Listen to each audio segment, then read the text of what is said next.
Good morning students, आपका एक बार फिर से स्वागत है आपके अपने यूट्यूब चैनल पे जिसका नाम है मैथ्स गुरुजी। और रीट के लिए हमने पिछले क्लास में सिलेबस के बारे में चर्चा की थी। आज हम रीट का जो फर्स्ट टॉपिक है वो स्टार्ट करने वाले हैं। तो ये रीट की अपनी फर्स्ट क्लास हो रही है। तो फर्स्ट जो अपना टॉपिक है मैथ में नंबर सिस्टम।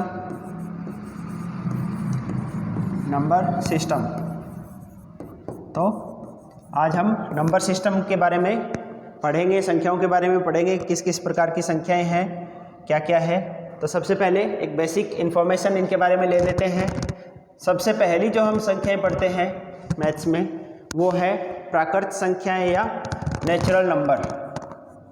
प्राकृत संख्याएं या फिर इनको बोलते हैं natural number. Natural number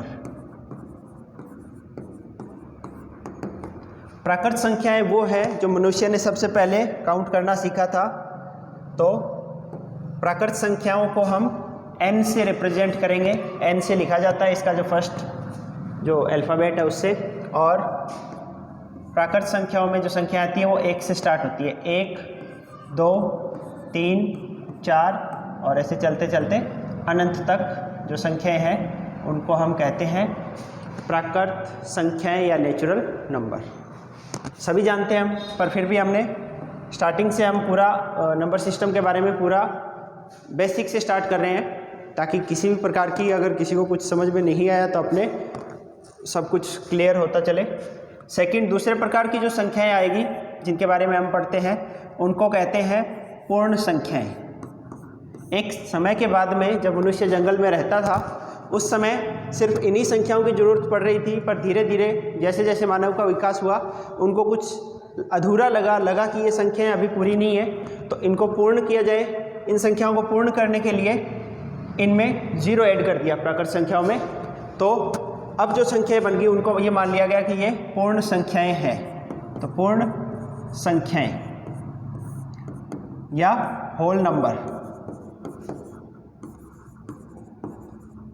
numbers या पूर्ण संख्याएं, इनको W से रिप्रेजेंट करेंगे हम।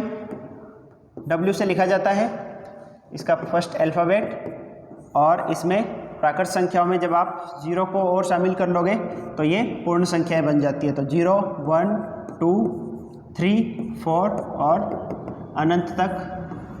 तो ये जो सारी संख्याएं हैं ये मिलके पूर्ण संख्याएं बनाती है। धीरे धीरे मनुष्य का और आगे विकास होता गया तो फिर उसके बाद में और संख्याओं की ज़रूरत पड़ने लगी जिसको हम ऋणात्मक संख्याएं बोलते हैं, उनकी ज़रूरत पड़ी। तो इसके बाद जो नेक्स्ट है अपना वो आएगा, इसके बाद नेक्स्ट आएगा इसको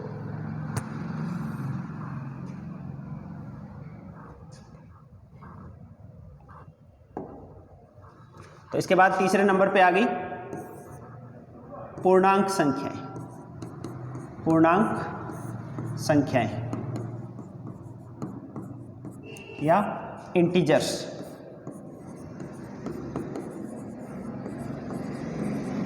इंटीजर नंबर या इंटीजर्स बोलते हैं इनको। पूर्णांक संख्याएं, तो जो पूर्ण संख्याएं थी उनमें ऋणात्मक संख्याएं नहीं थी। अगर उसमें हम ऋणात्मक संख्याएं और शामिल कर दें तो जो संख्याएं बनेगी उसको हम पूर्णांक संख्या या इंटीजर कहते हैं। इंटीजर को या तो हम I से रिप्रेजेंट कर सकते हैं या Z से, दोनों ही सिंबल इसके लिए यूज़ किए जाते हैं। इंटीजर संख्या, ये जो इंटीजर्स है इसमें सारी ऋणात्मक संख्याएं आएगी। तो -∞ से लेके -3, -2, -1, 0, 1, 2, 3, 4 और अनंत तक। यानी इसमें सारी ऋणात्मक, सारी धनात्मक और 0 सारे इस टाइप की जो संख्याएं हैं वो आ गई है। तो इनको बोलते हैं पूर्णांक। अब हम ये माना गया कि अब हमने अंकों को पूर्ण कर लिया है, अंक पूर्ण हो चुके हैं, इनको बोला गया है पूर्णांक संख्याएं। इसके बाद में नेक्स्ट जो इसके बाद आएगी पूर्णांकों के बाद 4th नंबर पर, उसको हम बोलते हैं परिमेय संख्याएं। परिमेय संख्याएं,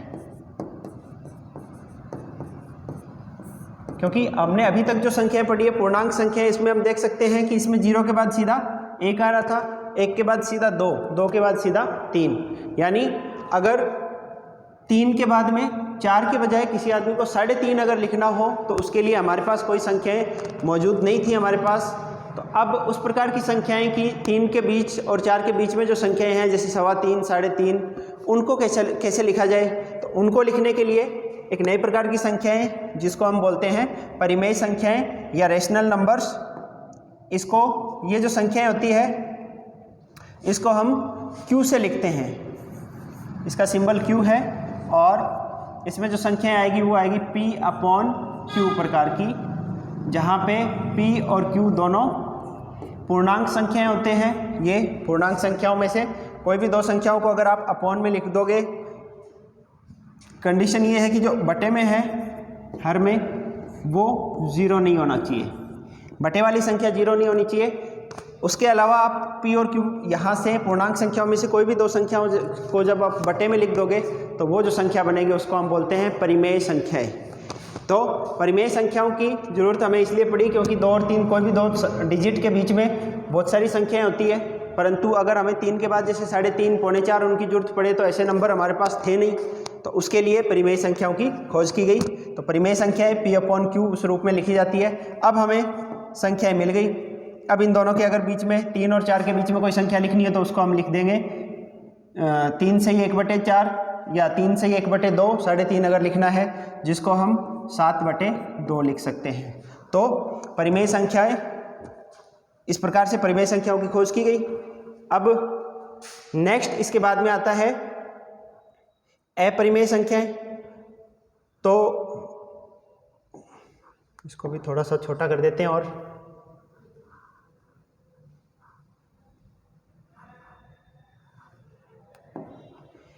इसके बाद में 4th नंबर पर है, 5वें नंबर पर अपरिमेय संख्या। इसको मैं इधर लिख देता हूं, परिमेय के बाद में अपरिमेय संख्याएं।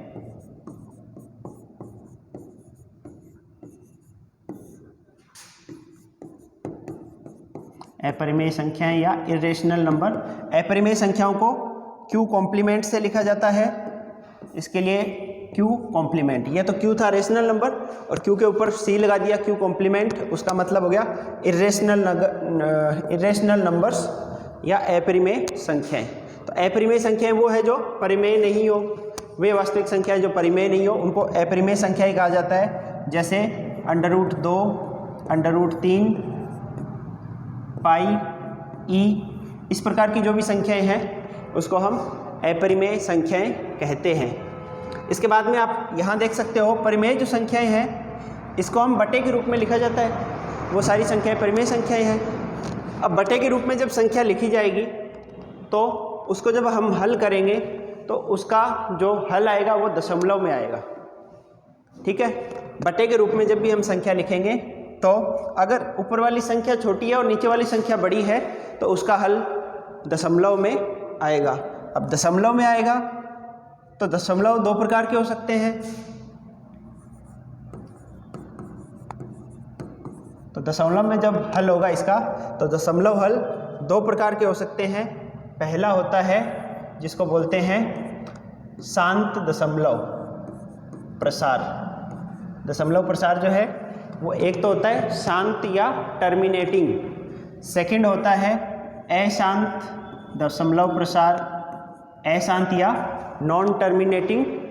तो शांत और अशांत, अशांत में भी अब दो प्रकार के आएंगे। फिर अशांत दशमलव प्रसार ये हम आगे पढ़ेंगे, अभी आपको सिर्फ नॉर्मल इसका इंट्रोडक्शन दिया जा रहा है। तो अशांत दशमलव प्रसार भी दो प्रकार का होगा। एक तो होता है आवृत्ति, एक ही एक नंबर बार बार रिपीट होता रहता है, रिकरिंग बोलते हैं जिसको। और एक होता है नॉन रिकरिंग या अनावृत्ति, जिसमें आवृत्ति नहीं होती। जैसे आवृत्ति में मान लो 0.272727, अब यही नंबर रिपीट होता रहे तो इसको हम लिख सकते हैं 0.27, ऊपर बार लगा देते हैं, जो बार बार रिपीट होता है उसके ऊपर हम बार लगा देते हैं, तो इसको हम ऐसे लिख सकते हैं। और ये जो है वो आवृत्ति वाला है फर्स्ट टाइप में। अनावृत्ति में होता है जैसे वो कभी उसमें नंबर रिपीट नहीं होगा, अलग अलग नंबर हर बार आता जाएगा, तो वो अनावृत्ति हो गया। तो यहाँ पे जो शांत वाले हैं ये परिमेय संख्याएं होती है, आवृत्ति वाले हैं अशांत है परंतु आवृत्ति वाले हैं वो परिमेय संख्याएं होती है। अशांत और अनावृत्ति वाली जो दशमलव प्रसार है ये अपरिमेय संख्याएं होते हैं। एक क्वेश्चन यहाँ से आने का पूरा चांस रहता है। तो ये हम दशमलव वाला आगे पढ़ेंगे, अभी ब्रीफ में आपको समझाया जा रहा है। और नेक्स्ट इसके बाद में जो हमारा था तो फोर्थ में परिमेय और अपरिमेय, इसके बाद में 5वें नंबर पे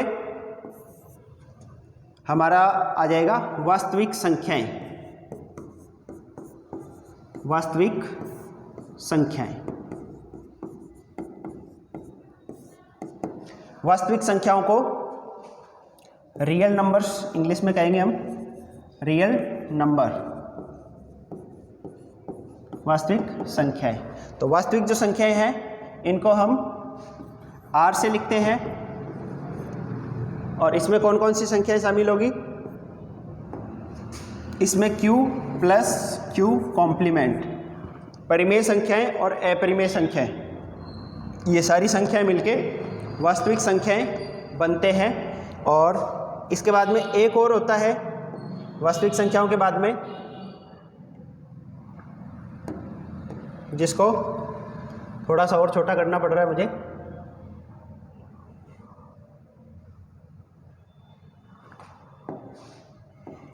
इसके बाद में छठे नंबर पे आता है सम्मिश्र संख्याएं।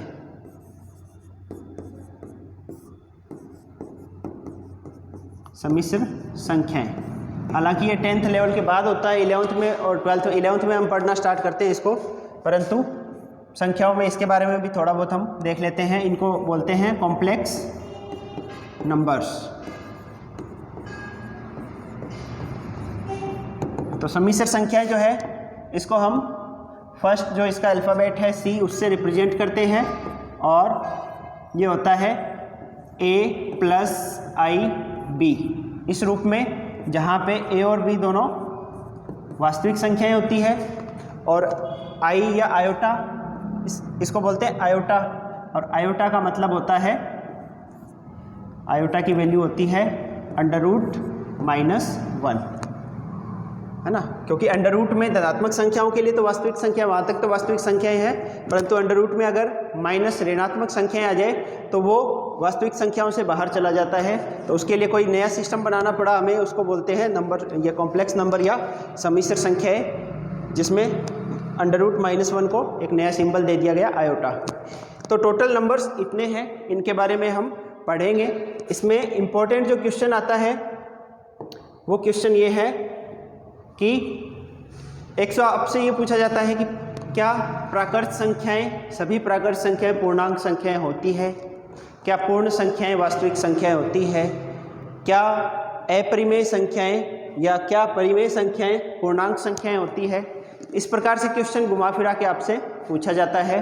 तो उसको कंफ्यूज उसमें नहीं होके हम डायरेक्ट ये देखेंगे कि जब भी आपसे ऊपर से नीचे की तरफ नीचे से ऊपर की तरफ जाएंगे तो हमेशा सत्य होगा। यानी अगर आपसे पूछा जाए कि क्या सभी ऊपर से नीचे की तरफ जब आएंगे, वापस क्लियर कर देता हूँ मैं, जब ऊपर से नीचे की तरफ जब आओगे तो वो हमेशा सत्य होगा, ये हमेशा सत्य होगा।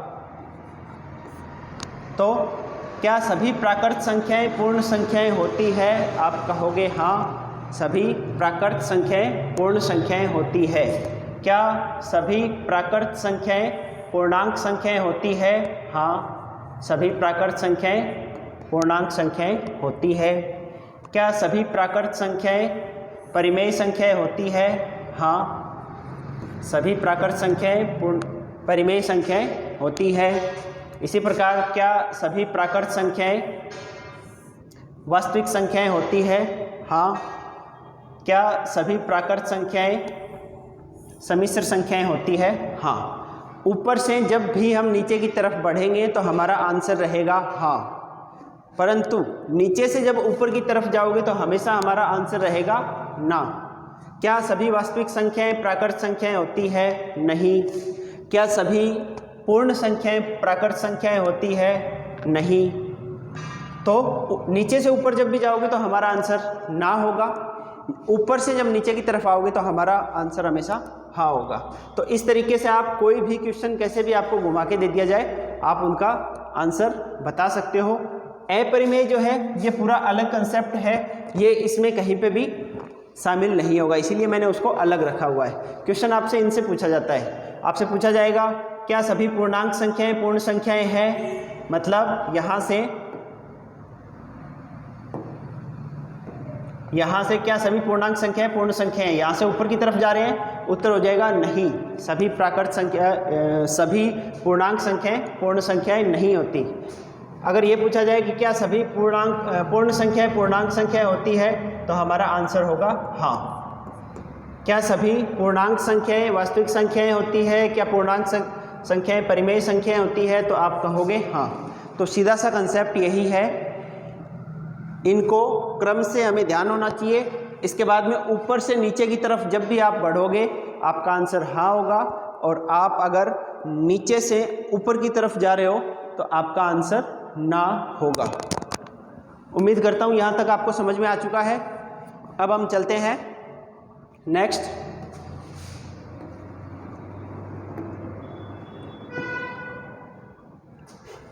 तो नेक्स्ट अब यहाँ से देखिए आप, पहले प्राकृत संख्याएं, अब हम थोड़ा सा और इनके बारे में डीपली स्टडी करते हैं। प्राकृत संख्याएं, वस्तुओं की गिनती करने के लिए हम 1 2 3 4 जो भी संख्याएं यूज करते हैं उसको हम प्राकृत संख्याएं कहते हैं। प्राकृत संख्याओं के समूह को n से रिप्रेजेंट किया जाता है, जैसे n बराबर 1 2 3 4 5, ये अनंत तक होता है। इसके बाद में है पूर्ण संख्याएं। यदि प्राकृत संख्याओं में 0 शामिल कर दिया जाए तो प्राप्त संख्याओं के समूह को पूर्ण संख्याएं कहा जाता है। इस समूह को W से लिखा जाएगा, तो ये पूर्ण संख्याएं होगी 0 1 2 3 4।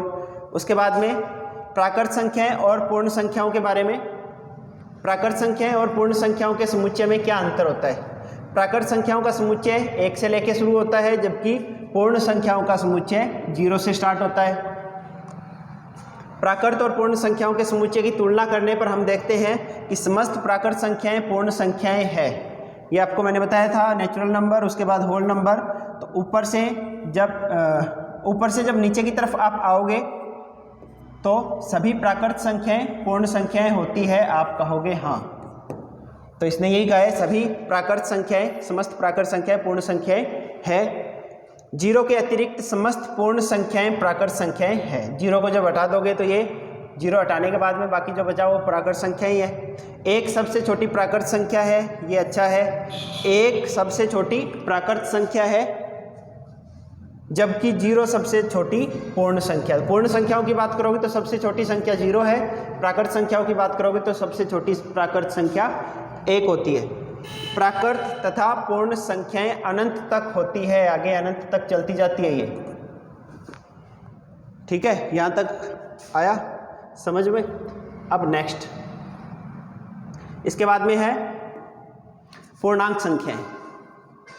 तो पूर्णांक संख्याएं, यदि प्राकृत संख्याओं में ऋण संख्याओं को भी सम्मिलित कर लिया जाए तो प्राप्त संख्याओं के संग्रह को पूर्णांक संख्याएं कहा जाता है, और इसे Z और I यानी Z या I से रिप्रेजेंट करते हैं। तो अभी हमने पढ़ा था Z या I बराबर सारी ऋणात्मक संख्याएं उसमें होगी, फिर सारी ऋणात्मक संख्याएं हैं -3 -2 -1 0 1 2 3 4 और इनफाइनाइट तक, ये सारी मिलके पूर्णांक संख्याएं बनाती है। इसमें जो ये वाला हिस्सा है जो माइनस की संख्याएं हैं, इसको बोलते हैं ऋण पूर्णांक, नेगेटिव इंटीजर्स। और ये 1 से लेके आगे जो है इनको बोलते हैं पॉजिटिव इंटीजर्स। तो इसको लिखने का तरीका भी ये होता है, अगर z प्लस लिख दिया जाए इसका मतलब है पॉजिटिव इंटीजर्स की बात हो रही है, तो ये होगी हमेशा 1 2 3 इनफाइनाइट, यानी कि ये नेचुरल नंबर के बराबर आएगा। यदि इसमें आपसे z नेगेटिव यानी नेगेटिव इंटीजर्स पूछा जाए, इसको हम z माइनस से लिखते हैं और ये हो जाता है -1 -2 -3 और माइनस का अनंत। ये नेगेटिव इंटीजर्स कहलाते हैं। इसको z माइनस से लिखेंगे, इसको z प्लस से लिखेंगे। इसके अलावा अगर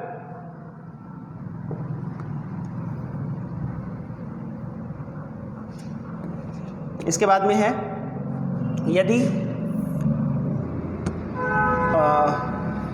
अशून्य पूर्णांकों की अगर बात की जाए नॉन नेगेटिव, तो इसको ऐसे लिख दिया जाता है z0। इसका मतलब है, या इसको कई बार ऐसे भी लिख दिया जाता है, ये ज़्यादा सही होता है। तो इसका मतलब हो जाएगा अशून्य नॉन नेगेटिव इंटीजर्स, अशून्य पूर्णांक संख्याएं।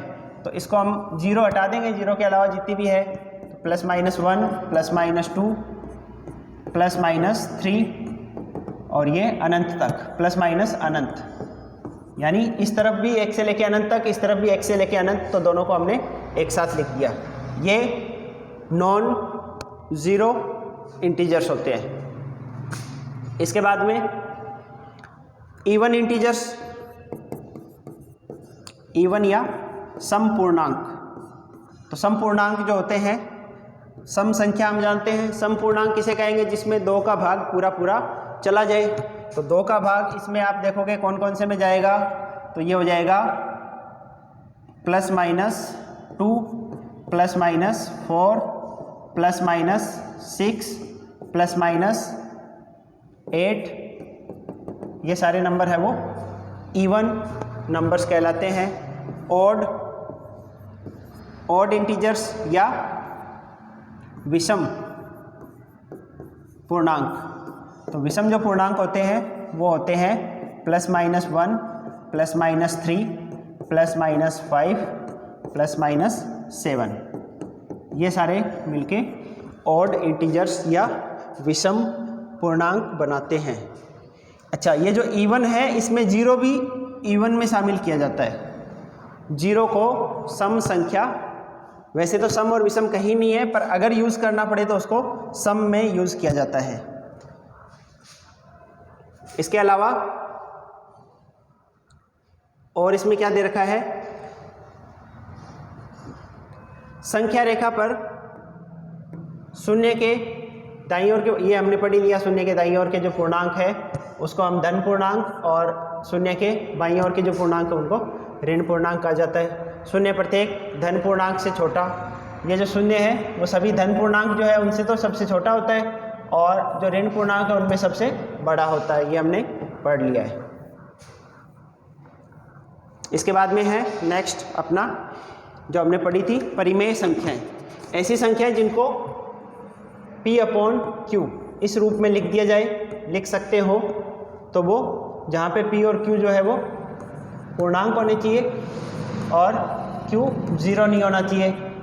तो इस प्रकार की जो संख्याएं हैं उसको हम परिमेय संख्याएं कहते हैं। परिमेय संख्याओं को जैसे 1/2, 2/3, -4/5, ये सारी जो संख्या है ना वो परिमेय संख्याएं हैं, क्योंकि ऊपर जो हिस्सा दे रखा है और नीचे जो हिस्सा दे रखा है ये सारे, जैसे यहाँ पे इसको देखोगे 7/3 को, 7 और 3 दोनों पूर्णांक संख्याएं हैं, पूर्णांक संख्याओं में से है, और बटे में जो संख्या है वो 0 नहीं होनी चाहिए। ये दोनों कंडीशन कंप्लीट कर रहा है, सेटिस्फाई, इसीलिए ये पूर्णांक संख्या, ये परिमेय संख्या है। इसके अलावा एक ध्यान रखने वाली बात ये होती है कि 0 जो है वो परिमेय संख्या है या नहीं है। तो 0 एक परिमेय संख्या होती है। 2 कारण है इसके। पहला कारण है 0 को हम 0/1 लिख सकते हैं, तो इसकी कंडीशन सेटिस्फाई कर रही है, P/Q में लिख दिया, जहाँ P और Q दोनों पूर्णांक होने चाहिए, तो ये भी पूर्णांक है, ये भी पूर्णांक है, और बटे वाली संख्या 0 नहीं होनी चाहिए, तो बटे में 0 नहीं है, तो 0 को 0/1 लिख सकते हैं, तो 0 एक परिमेय संख्या होगी।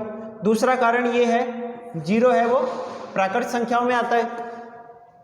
सॉरी प्राकृत में नहीं आता, पूर्ण संख्याओं में आता है। पूर्ण संख्याओं में 0 शामिल होता है और हमने पढ़ा है, और पूर्णांकों में भी होता है 0, और हमने ये पढ़ा है कि जब ऊपर से नीचे की तरफ आते हैं, मतलब नेचुरल नंबर, होल नंबर, उसके बाद में पूर्णांक इंटीजर्स z या n i से लिखेंगे, और फिर आते हैं रेशनल्स, परिमेय संख्याएं। और हमने ये पढ़ा है कि ऊपर से नीचे जब आते हैं तो उत्तर हमारा हाँ होता है, मतलब सभी प्राकृत संख्याएं परिमेय संख्याएं होती है, सभी पूर्ण संख्याएं परिमेय संख्या होती है। जब सभी पूर्ण संख्याएं परिमेय संख्या होती है तो पूर्ण संख्याओं में तो 0 भी आता है, तो 0 भी परिमेय संख्या होगा। तो एक तरीका ये है और एक ऐसे लिख सकते हो, तो दोनों ही तरीक़ों से आप देख सकते हो 0 जो है वो परिमेय संख्या होती है। इसके बाद में प्रत्येक प्राकृत संख्या परिमेय संख्या है। प्रत्येक प्राकृत संख्या एक परिमेय संख्या है, ये अभी बता दिया आपको। ऊपर से नीचे की तरफ आ रहे हैं तो हाँ परिमेय संख्या है। 0 एक परिमेय संख्या है, ये भी अभी बताया आपको, 0 एक परिमेय संख्या होती है। प्रत्येक पूर्णांक परिमेय संख्या है, ये भी हमने देख लिया। प्रत्येक पूर्णांक जो है z, वो और q, तो ऊपर से नीचे आओगे तो प्रत्येक पूर्णांक परिमेय संख्या होता है। प्रत्येक परिमेय संख्या का दशमलव भिन्न के रूप में प्रसार किया जा सकता है, क्योंकि ये p/q इस रूप में होती है जैसे ये है। तो इसका जब हम भाग देंगे साथ में 3 का, तो ये दशमलव भिन्न के रूप में संख्या आएगी। तो प्रत्येक परिमेय संख्या का दशमलव भिन्न के रूप में प्रसार किया जा सकता है। परिमेय संख्याओं का दशमलव प्रसार 2 प्रकार का होगा, जो हमने अभी देखा था, या तो शांत या टर्मिनेटिंग जिसको बोलते हैं, दूसरा अशांत यानी नॉन टर्मिनेटिंग। तो शांत ये हमने देखा था। अशांत में 2 टाइप पढ़े थे हमने, अशांत में 2 थे, एक तो जो आवृत्ति वाले हैं और एक है वो अनावृत्ति, मतलब रिकरिंग नहीं हो, नॉन रिकरिंग, जिनकी पुनरावृत्ति नहीं होती नंबर्स की। तो आवृत्ति वाले जो है अशांत में वो, और शांत दशमलव प्रसार, ये दोनों परिमेय संख्याओं में आते हैं, ये आपको बता चुके हैं। तो शांत दशमलव प्रसार ये क्या होता है? परिमेय संख्याएं जो कि सदा p/q रूप में होती है,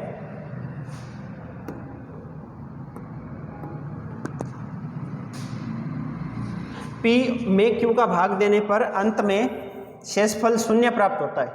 जब आप p/q है इस रूप में लिख दिया, जब p में आप भाग दोगे q का, तो अंत में अगर शेषफल 0 आ गया, अंत में शेषफल 0 प्राप्त होता है, तो वे दशमलव संख्याएं शांत दशमलव संख्याएं कहलाती है। अगर आपने भाग दिया और शेषफल 0 आ गया, तो इसका मतलब वो जो प्रसार है वो शांत दशमलव प्रसार है। यानी कि पॉइंट के बाद में कितने ही नंबर आ जाओ, चाहे 1, 2, 3, 4, 5, ठीक है, परंतु एक नंबर आने के बाद में ये जैसे 5, 6, 7, 8 और यहाँ पे आके रुक गया, इसका मतलब ये शांत दशमलव प्रसार है। एक नंबर तक जाने के बाद में ये रुक गया। अगर ये नहीं रुक रहा तो फिर ये दूसरे टाइप का हो जाता है, अशांत कहलाता है। परंतु अगर ये आगे जाके यहाँ पे ही रुक गया, इसका मतलब ये शांत दशमलव प्रसार होगा। जैसे 1/2, 1 में 2 का भाग दिया तो 0.5, ये शांत दशमलव प्रसार। 3/2 का मतलब 1.5, 1/8, 1 में जब 8 का भाग दोगे तो ये आएगा 0.125, ये भी शांत दशमलव प्रसार है। तो अब हमें ये पता कैसे चलेगा कि दशमलव जो प्रसार है वो शांत होगा या अशांत? तो उसके लिए हमें ये ध्यान रखना है कि अपॉन में जो भी p/q, तो अपॉन में जो भी आती है संख्याएं जो दी होती है आपको हर में, वो 2 की पावर m, 5 की पावर n, अगर वो इस प्रकार की है तो हमारा दशमलव प्रसार जो है वो शांत दशमलव प्रसार होगा। अन्यथा हमारा दशमलव प्रसार अशांत दशमलव प्रसार होगा। इसको ध्यान रखेंगे। जैसे यहाँ पे आप देख सकते हो, ये जो 1/8 है, 1/8 को आप लिख सकते हो 1/2 की पावर 3 और इंटू 5 की पावर 0, यानी m का मान हो गया 3, n का मान 0। तो इस प्रकार का जो भी है वो शांत दशमलव प्रसार है। तो इसको जब आपने सरल किया है 0.125, यानी कि ये यहाँ पे जाके रुक गया, ये शांत दशमलव प्रसार है। इसके बाद में आता है अशांत दशमलव प्रसार। अशांत दशमलव प्रसार में परिमेय संख्या को दशमलव संख्या में बदलते समय भाग की क्रिया निरंतर चलती रहती है, शेषफल निरंतर बना रहता है। शेषफल अगर 0 आ गया तो शांत हो जाता है, परंतु इसमें शेषफल 0 नहीं आएगा। शेषफल की निरंतरता बनी रहती है, भागफल में अंकों की पुनरावृत्ति होती रहती है। इस प्रकार की दशमलव संख्याओं को अशांत दशमलव संख्या कहते हैं। अशांत दशमलव संख्या को संक्षिप्त रूप में लिखने के लिए पुनरावृत्ति वाले अंक के ऊपर बार लगा देते हैं ताकि उसमें शॉर्ट में उसको लिखा जा सके। जैसे कि 3 में जब हम 11 का भाग देते हैं तो ये आता है 0.2727272727 अनंत तक यही बार बार 27 27 27 ये रिपीट होता रहेगा। तो अब इसको इतना लंबा नहीं लिखने के बजाय हम 0.27 इसके ऊपर पूरे पे बार लगा दिया ताकि हमें ये पता चल जाए कि ये बार बार रिपीट होता रहेगा अनंत तक। तो ये अशांत दशमलव प्रसार है। जैसे 1/3, 1 में 3 का भाग दोगे तो ये आएगा 0.333, तो 3 के ऊपर बार लगा दिया। इन्हें अशांत आवृत्ति, अशांत है परंतु अशांत में भी 2 टाइप के होते हैं, आवृत्ति और अनावृत्ति। आवृत्ति मतलब जो बार बार रिपीट हो रहा है, तो ये वाले जो है वो अशांत आवृत्ति वाले हैं, यानी नॉन टर्मिनेटिंग है, परंतु नॉन टर्मिनेटिंग के साथ में ये क्या है, रिपीटिंग वाले हैं। तो नॉन टर्मिनेटिंग रिपीटिंग अगर है तो रिपीटिंग वाले परिमेय संख्याओं में आते हैं। ये परिमेय संख्याएं कहते हैं इनको। तो परिमेय संख्याओं के महत्वपूर्ण बिंदु, परिमेय संख्याओं के महत्वपूर्ण बिंदु, सबसे पहले प्राकृत संख्याएं, पूर्ण संख्याएं, पूर्णांक संख्याएं, भिन्नें सभी परिमेय संख्याएं कहलाती है। नीचे से ऊपर से जब नीचे की तरफ आ रहे हैं तो सारे सत्य है। भिन्न के अंश और हर प्राकृत संख्याएं होती है, जबकि परिमेय संख्याओं के अंश और हर पूर्णांक होते हैं। भिन्न जब भी लिखते हैं तो भिन्न को हम ऋणात्मक नहीं लिखते, भिन्न को हम 3/4, 5/7 ऐसे लिखते हैं, तो वो धनात्मक होते हैं और धनात्मक होते हैं। इसका मतलब जो ऊपर अंश और हर दोनों हैं वो प्राकृत संख्याएं हैं, प्राकृत संख्याओं में ऋणात्मक नहीं होता। परंतु परिमेय संख्याओं की डेफिनेशन में हमने ये पढ़ा है कि P/Q, जहाँ पे P और Q दोनों पूर्णांक संख्याएं होती है, और पूर्णांक तो माइनस भी हो सकता है, ऋणात्मक भी होता है पूर्णांक में। इसका मतलब परिमेय संख्याओं में ये जो परिमेय संख्या लिखते हैं इसमें अंश और हर जो है पूर्णांक होते हैं, इसीलिए वो ऋणात्मक हो सकते हैं, जबकि भिन्न के अंश और हर प्राकृत संख्याएं होती है, इसलिए वो ऋणात्मक नहीं हो सकते। यानी -3/4 को हम भिन्न नहीं बोल के इसको हम परिमेय संख्या कहेंगे। संख्या रेखा पर परिमेय संख्याएं प्रदर्शित की जा सकती है। किसी परिमेय संख्या के अंश और हर को समान अशून्य पूर्णांक से गुणा करने अथवा भाग देने पर समतुल्य परिमेय संख्याएं प्राप्त होती है। जैसे 2/3 है, इसको जब आप ऊपर नीचे 5 से गुणा कर दोगे तो भी इसके मान में कोई फर्क नहीं आएगा, ये 2/3 ही आएगा। और यदि आप 2/3 में 2 में 5 का भाग दे दिया और 3 में भी 5 का भाग दे दिया तो भी इसका मान यही रहेगा 2/3। तो किसी परिमेय संख्या के अंश और हर को समान अशून्य पूर्णांक से गुणा करने अथवा भाग देने पर समतुल्य परिमेय संख्या, यानी वही परिमेय संख्या आपको वापस से प्राप्त हो जाएगी। 2 परिमेय संख्याओं के बीच में अनंत परिमेय संख्याएं होती है, ये इम्पोर्टेंट है। कोई भी 2 परिमेय संख्याएं हैं उनके बीच में अनंत परिमेय संख्याएं होती है। जैसे 3 और 4 ये दोनों परिमेय संख्याएं हैं, इन दोनों के बीच में अनंत परिमेय संख्याएं हैं। तो कोई भी 2 परिमेय संख्याओं के बीच में अनंत परिमेय संख्याएं होती है। छठा, प्रत्येक परिमेय संख्या को शांत अथवा अशांत आवृत्ति दशमलव संख्या के रूप में लिखा जा सकता है। तो कोई भी परिमेय संख्या है उसको या तो उसका जब दशमलव प्रसार करोगे या तो वो शांत होगा या अशांत आवृत्ति वाला होगा। 2 ही टाइप के हो सकते हैं, या तो शांत होगा, अगर अशांत है तो फिर आवृत्ति वाला होगा, क्योंकि अशांत और अनावृत्ति अगर है तो वो परिमेय संख्या नहीं होती, वो अपरिमेय संख्या हो जाती है।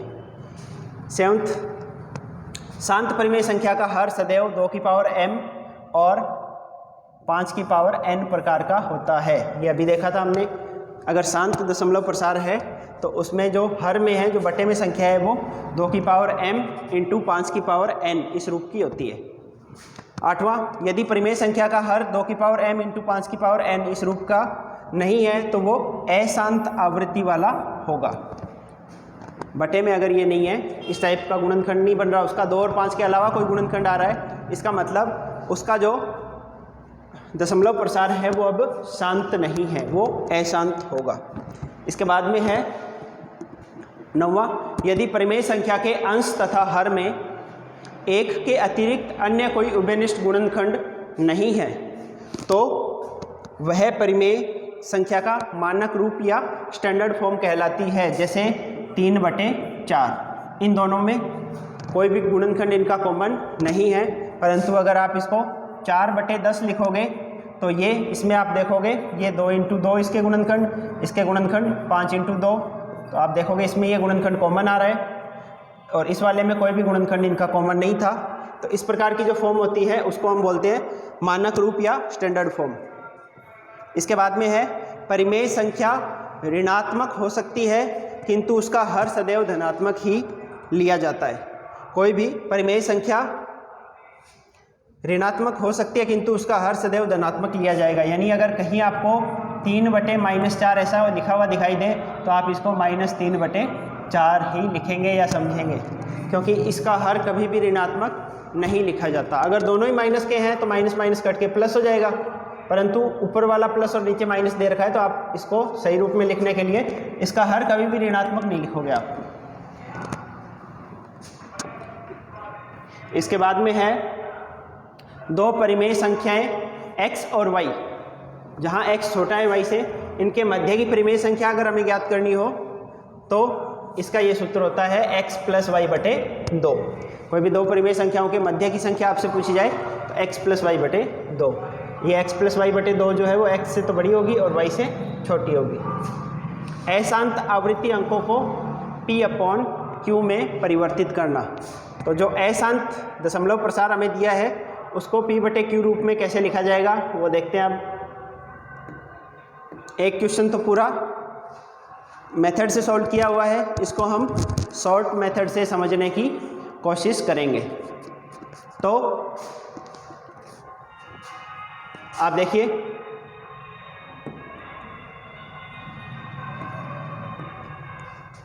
पहले दिए गए अंक, जैसे आपको ये क्वेश्चन नहीं दे दिया, डायरेक्ट हम क्वेश्चन से देखते हैं। क्वेश्चन दे दिया 0.3333, इसको अशांत, इसको p/q रूप में परिवर्तित करना है, परिमेय संख्या के रूप में इसको लिखना है। तो इस क्वेश्चन को हम सॉल्व करके देखते हैं। हमें क्वेश्चन में दिया है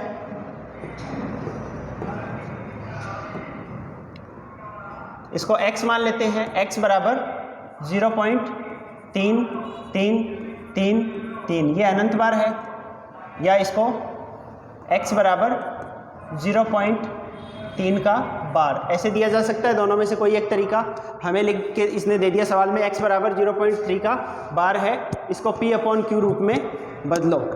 तो हम क्या करेंगे, x बराबर 0.333, ये एक तो बड़े वाला मेथड से कर रहे हैं, फिर शॉर्ट में समझेंगे कि शॉर्ट में कैसे लिख सकते हैं। अब इसको 10 से मल्टीप्लाई कर देते हैं दोनों तरफ, तो 10x बराबर यहाँ हो जाएगा 3.3333 और ये अनंत तक। ये समीकरण नंबर 1 थी, ये समीकरण नंबर 2। तो आप समीकरण 2 में से समीकरण 1 को जब घटाओगे, समीकरण 2 माइनस समीकरण नंबर 1, तो यहाँ से 10x माइनस x ये हो जाएगा 9x, और इस तरफ जब आप इसमें से ये वाला पॉइंट वाला पार्ट पूरा घट जाएगा, इसमें से यहाँ बचेगा 3, तो x बराबर आ जाएगा 3/9, या इसको जब कट करोगे तो ये आएगा 1/3, है ना। तो एक तो ये तो हो गया पूरा मेथड। दूसरा इसका शॉर्ट मेथड जो है उसमें हम क्या करेंगे,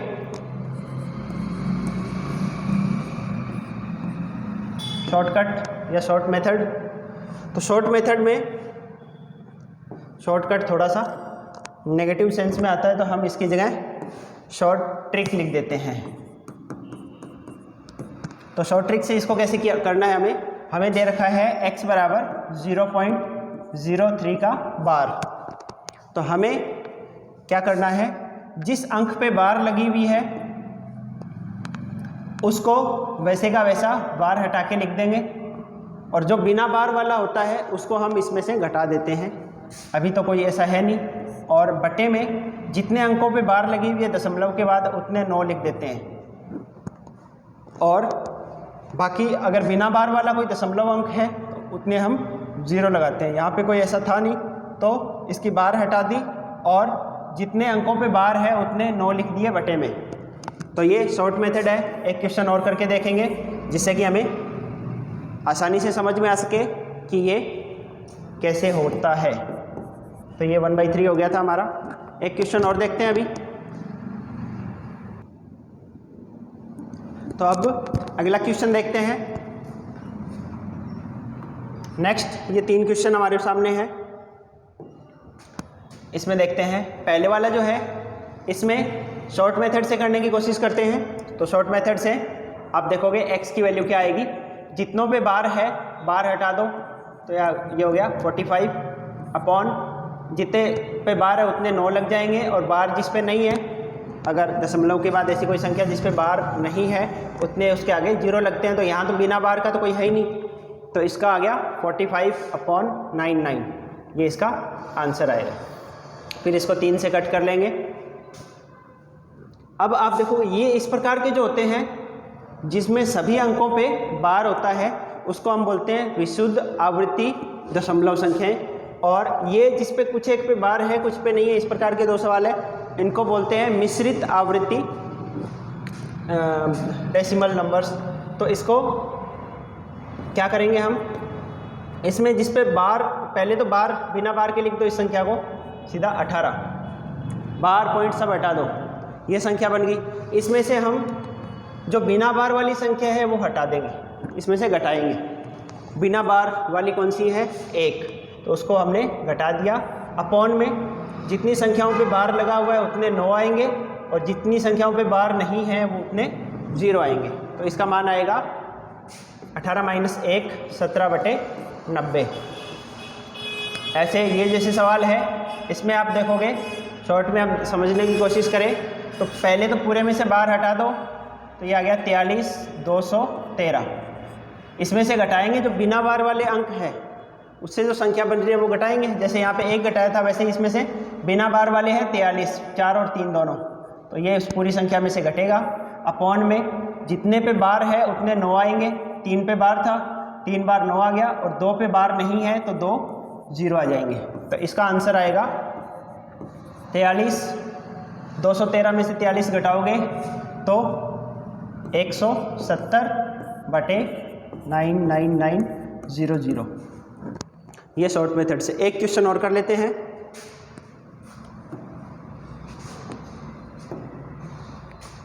अगर हमें कोई ऐसी संख्या दे दी 2.147 और 47 पे बार है, तो इसको सोल्व करने के लिए इसमें भी वही तरीका लगाना है।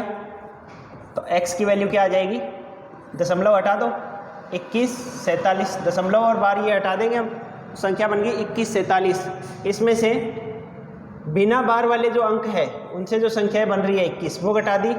अपॉन में बार कितनों पे है, बार जब अपॉन में जब 9 और 0 लिखते हैं उसके लिए हम सिर्फ दशमलव वाली संख्या ही देखेंगे। तो दशमलव वाली संख्या में दशमलव के बाद जो संख्या उसमें 2 पे बार है तो 2 बार 9 आ जाएगा, और 1 पे बार नहीं है तो 1 0 आ जाएगा। तो इसका आंसर आएगा हमारा 2147 में से 21 जब घटाओगे तो ये हो गया 2126/990। तो ये इसका आंसर आएगा। तो उम्मीद करता हूँ ये दशमलव वाले प्रसार किस प्रकार के हो रहे हैं ये आपको समझ में आ रहे हैं। इसके बाद में वापस संख्याओं पे चलते हैं।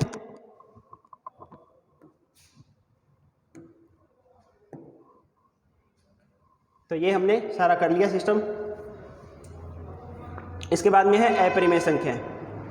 परिमेय संख्याओं के बारे में पढ़ लिया हमने। अब अपरिमेय संख्याएं, अपरिमेय संख्याएं कौन सी होती है, ऐसी संख्याएं जो p/q रूप में व्यक्त नहीं की जा सकती, जहां p और q पूर्णांक है परंतु q 0 के बराबर नहीं है, अपरिमेय संख्याएं कहलाती है, जैसे √2, √3, √7, पाई, ये सारी अपरिमेय संख्याएं हैं। तो अपरिमेय संख्याओं में जो संख्याएं पूर्ण वर्ग नहीं हैं,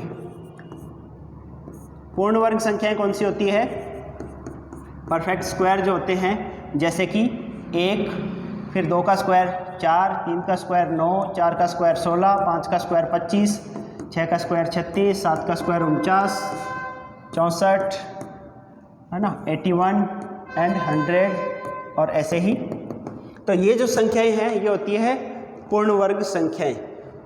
यदि अंडर रूट में आपको कोई ऐसी संख्या दे रखी है जो पूर्ण वर्ग नहीं है, जैसे 2, 3, 5, 6, 7, ये सारी संख्याएं अपरिमेय संख्याएं कहलाती हैं। तो ये सारी संख्याएं अपरिमेय संख्याएं होगी। इसके अलावा पाई और ई ये भी अपरिमेय संख्याएं हैं। अपरिमेय संख्याओं का दशमलव प्रसार अशांत और अनावृत्ति, अशांत वाला होता है और अनावृत्ति आवृत्ति वाला नहीं है, नॉन रिपीटिंग वाला ये अपरिमेय संख्या कहलाता है। जैसे अब इसने बता दिया √2 और √2 अपरिमेय संख्या क्यों है? क्योंकि √2 का मान जब सरल करते हो तो ये नॉन रिपीटिंग आता है, अनंत तक रुकता भी नहीं है ना, और यानी अशांत है और अशांत में भी अनावृत्ति, कोई भी अंक है वो रिपीट नहीं हो रहे, ऐसे इसमें है। तो इसीलिए ये दोनों संख्याएं जो है वो अपरिमेय संख्याएं हैं। इसके बाद में अपरिमेय संख्याओं के महत्वपूर्ण बिंदु, अपरिमेय संख्याओं को P/Q रूप में नहीं लिख सकते। दूसरा, अशांत अनावृत्ति दशमलव संख्याएं अपरिमेय संख्याएं होती है। दो संख्याओं के बीच अपरिमेय संख्याओं की संख्या अनंत होती है। कोई भी दो संख्याएं हमें दे दी 3 और 4, इन दोनों के बीच में अनंत परिमेय संख्या होती है और अनंत ही अपरिमेय संख्याएं होती है। यदि कोई धन पूर्णांक पूर्ण वर्ग संख्या नहीं है, जैसे अभी देखा हमने, तो उस धन पूर्णांक का वर्गमूल सदैव अपरिमेय संख्या होता है। सेम ये लाइन यहाँ पे ये वाली भी सेम ही है कि कोई भी संख्या अगर पूर्ण वर्ग नहीं है तो उसका वर्गमूल हमेशा अपरिमेय संख्या होता है। यदि x एक अपरिमेय संख्या है तो -x भी अपरिमेय संख्या होगा। यानी अगर √2 अपरिमेय संख्या है तो -√2 भी अपरिमेय संख्या होगी। इसके बाद सातवां है, किसी परिमेय संख्या r तथा अपरिमेय संख्या, इसमें एक परिमेय संख्या दी है और एक अपरिमेय संख्या s, इनका जब योगफल करोगे, अंतर करोगे, गुणा करोगे या भाग करोगे, ये सभी अपरिमेय होते हैं। अगर एक संख्या हमारे पास परिमेय है जैसे कि 2 और अपरिमेय है हमारे पास √2, तो इनका योगफल अपरिमेय आएगा। 2 - √2 ये भी अपरिमेय संख्या है, 2/√2 ये भी अपरिमेय संख्या है, 2 × √2 ये भी, ये सारी की सारी अपरिमेय संख्याएं हैं। इसके बाद में है आठवां, दो अपरिमेय संख्याओं का योगफल, अंतर, गुणनफल, भागफल का अपरिमेय होना आवश्यक नहीं है। अपरिमेय होना आवश्यक नहीं है, क्यों? देखते हैं। जैसे हमें दो अपरिमेय संख्याएं दे दी, 2 + √2, ये एक अपरिमेय संख्या है, अभी देखा हमने इस एग्जाम्पल में।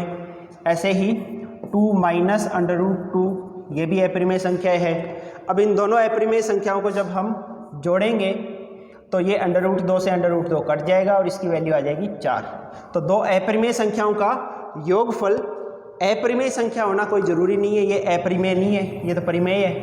तो दो अपरिमेय संख्याओं को आपने जोड़ा, इरेशनल नंबर को, और हमें रेशनल मिल गया, परिमेय संख्या मिल गई। तो इसका मतलब कोई भी दो अपरिमेय संख्याओं का योगफल, अंतर, गुणनफल या भागफल करोगे तो अपरिमेय संख्या आना कोई ज़रूरी नहीं है। और 10वां है, प्रत्येक अपरिमेय संख्या का व्युत्क्रम भी एक अपरिमेय संख्या होता है। √2 अपरिमेय है तो इसका जब आप व्युत्क्रम करोगे, उसको उल्टा करोगे, तो ये भी अपरिमेय संख्या होगा। जैसे एक क्वेश्चन है, इनमें से कौन सी अपरिमेय संख्या है ये बताना है, तो आप देख सकते हो सीधा सा ये 1/2 आया है, 1/2 इसको जब सरल करोगे 0.5, तो ये शांत दशमलव प्रसार है और शांत दशमलव प्रसार हमेशा परिमेय संख्या होता है, तो ये तो परिमेय है। √3 इसके बारे में अभी पढ़ा, सीधा सा ये अपरिमेय संख्या होती है।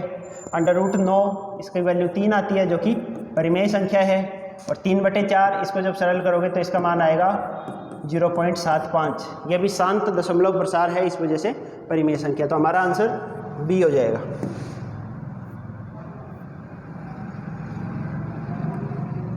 नेक्स्ट आगे सवाल दिया है, अनवसानी आवृत्ति संख्या होती है।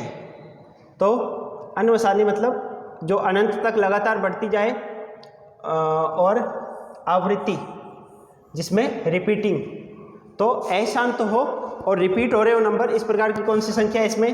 1/3, बिल्कुल 1/3 को जब आप लिखोगे तो 0.333 ये आता जाएगा हर बार, जिसको आप लिख सकते हो 0.3 का बार। 1/2 ये होता है 0.5। 7/8 इसको भी सॉल्व करोगे तो 7/8 को आप लिख सकते हो 2 की पावर 3, और 2 की पावर हमने पढ़ा है अगर अपॉन में 2 की पावर 3 और 5 की पावर 2 की पावर m 5 की पावर n, अगर हर इस प्रकार से हो जाए गुणनखंड, तो इसका मतलब इसका जो प्रसार जब करोगे तो वो शांत दशमलव प्रसार होगा। तो इसको जब भी आप सरल करके देखोगे इसका दशमलव प्रसार शांत होगा। ये अशांत वाला पूछ रहा है, और 3/2 ये हम जानते हैं 1.5 होता है, तो इसका मतलब हमारा जो आंसर है वो फर्स्ट हो जाएगा।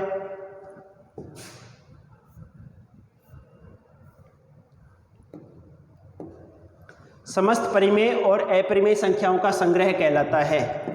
तो हमने q प्लस q कॉम्प्लीमेंट, इन दोनों संख्याओं को यानी परिमेय और अपरिमेय संख्याओं को जब जोड़ोगे तो हमें वास्तविक संख्याएं मिलती है।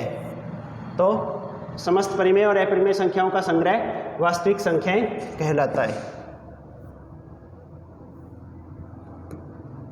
इसके बाद में है, किस प्रकार की संख्या है 1/√3? तो 1/√3 हमने पढ़ा था अभी। अगर √3 के बारे में हम जानते हैं कि अपरिमेय संख्या है, और फिर हमने ये भी पढ़ा कि किसी भी अपरिमेय संख्या का व्युत्क्रम जब आप करोगे तो वो भी अपरिमेय संख्या ही रहता है, तो इसीलिए 1/√3 भी अपरिमेय संख्या है। तो इसका आंसर हमारा ये हो जाएगा बी, अपरिमेय संख्या। 7वां, यदि किसी संख्या के अंश में हर का भाग देने पर शेषफल 0 प्राप्त होता है तो वह, ये भी पढ़ा था हमने, अगर किसी संख्या के अंश में हर का भाग देने पर शेषफल 0 प्राप्त होता है तो वह शांत दशमलव प्रसार होता है। अगर शेषफल 0 आ गया तो दशमलव प्रसार जो है वो शांत दशमलव प्रसार होगा।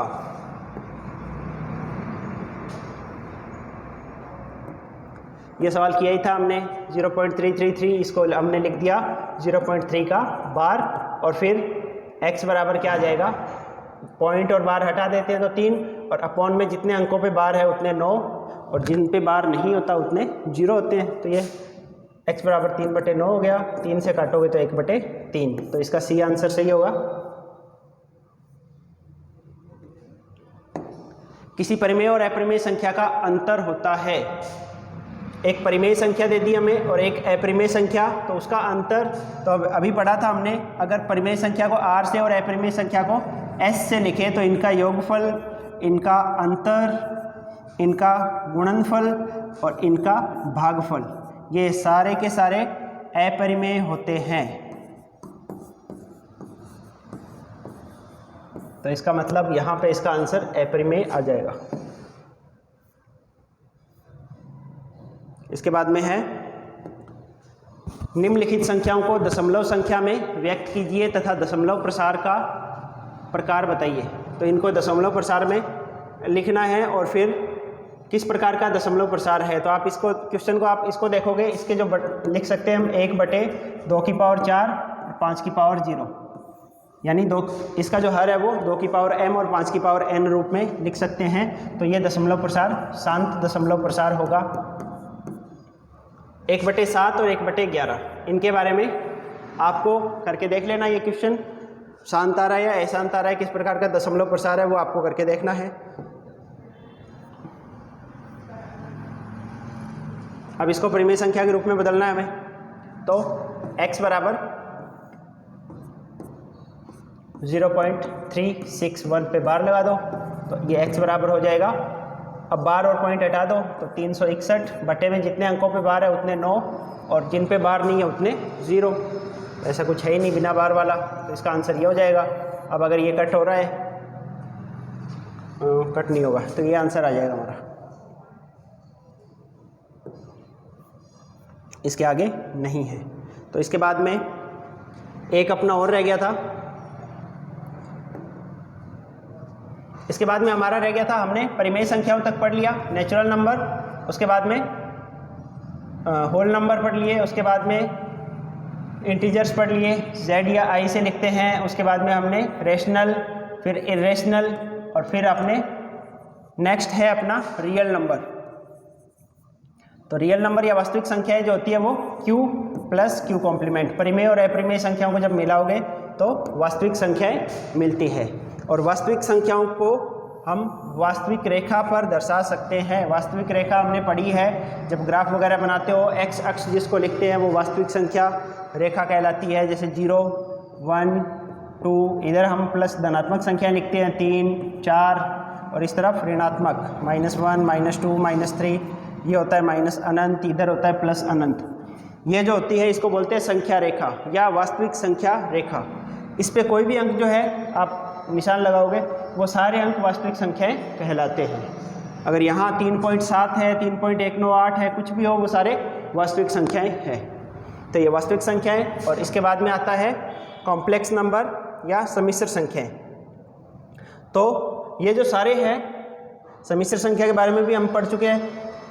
तो ये जितने भी रूप हैं हमारे पास, तो सबसे पहले हमने देखा नेचुरल नंबर, उसके बाद में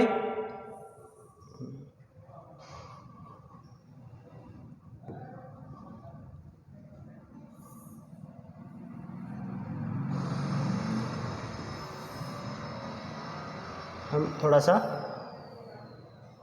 क्रिएटिविटी करते हैं। तो ये था नेचुरल नंबर। नेचुरल नंबर के बाद में सेकंड हमारा आया होल नंबर। होल नंबर के बाद में ब्लैक से लिखते हैं। होल नंबर के बाद में कौन सा आया था तीसरा?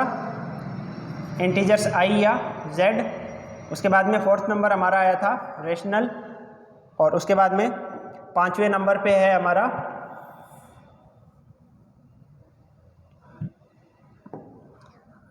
Real number.